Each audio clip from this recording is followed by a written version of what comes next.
mesure de la constante de temps du circuit RC ou de façon générale d'un circuit linéaire du premier ordre.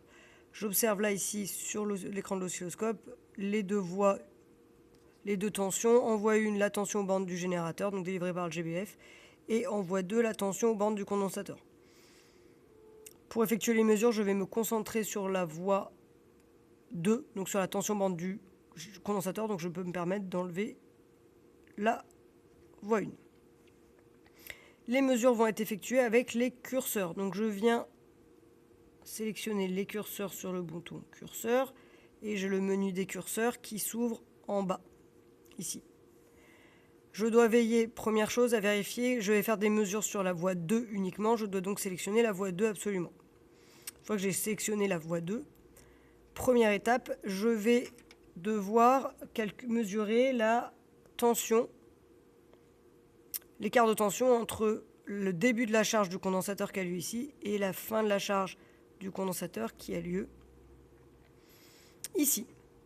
Pour cela, eh bien, je vais sélectionner les curseurs de tension. Donc je choisis la Y1 par exemple, le premier curseur de tension. Je viens récupérer le bouton qui tourne ici et je viens passer le premier curseur en bas de la tension. Je choisis le deuxième curseur, je peux le choisir aussi avec le petit bouton qui tourne, avec la petite flèche jaune.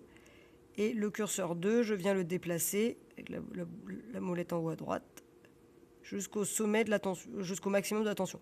Notez bien que là, le signal occupe la totalité de l'écran, que donc je suis en train de faire une mesure précise sur la totalité de l'écran. Affiner un peu. Voilà. J'obtiens donc, et là je viens lire la valeur delta Y2 entre les deux curseurs. Donc delta Y de 2, écart entre les deux curseurs en Y, mesuré sur la voie D, c'est bien ce que je suis en train de faire. J'ai 4,97 volts. Je vais calculer, je vais effectuer la multiplication, enfin je vais calculer 63% de ce 4,97 volts. Donc je calcule 63% de 4,97 volts, ce qui me donne 3,13 volts. Je vais donc baisser le curseur 2 qui était au sommet, au maximum, jusqu'à ce que l'écart entre les deux curseurs soit de 3,13. Donc c'est bien l'écart entre les deux curseurs qui doit être de 3,13. Et là j'y suis à peu près, bon, on fait au mieux qu'on puisse. On va se placer ici.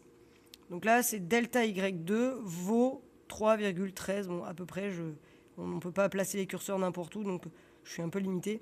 Mais du coup là j'ai l'écart entre mes deux curseurs horizontaux, donc deux tensions, qui est de 3,13 volts. Et maintenant, je dois mesurer la durée mise par le condensateur entre l'instant de début de charge et l'instant où la tension atteint cette valeur-là. Je vais donc maintenant faire des mesures de temps. Donc je vais choisir des curseurs de temps en X1 et X2. Mais je ne vais pas effectuer la mesure sur une aussi petite plage. Je vais donc zoomer en temps.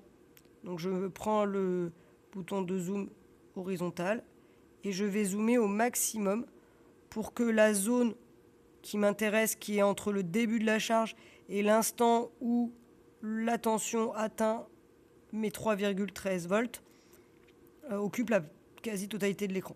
Donc là, j'ai zoomé.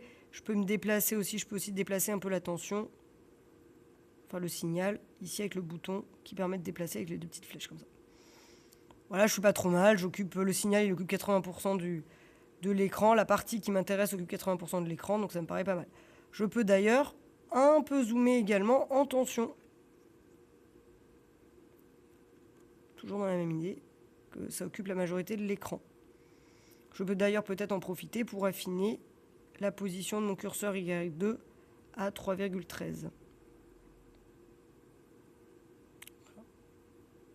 Ce sera un peu plus proche. Et maintenant, je récupère les curseurs de temps, X1 et X2.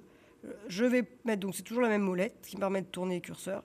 Je vais mettre le curseur X1 au début de la charge, ici. Je vais maintenant récupérer, au mieux, le curseur X2, toujours la même molette, que je viens déplacer et mettre à l'intersection avec le curseur Y2 qui permettait de repérer que cet écart-là soit égal à 63% de la valeur finale. Donc là, c'est environ... C'est pas trop mal. Et je viens lire l'écart delta X entre les deux curseurs, ici. La durée qui sépare les deux curseurs est de 70,4 microsecondes. La constante de temps taux de la charge du condensateur ici vaut donc 70,4 microsecondes.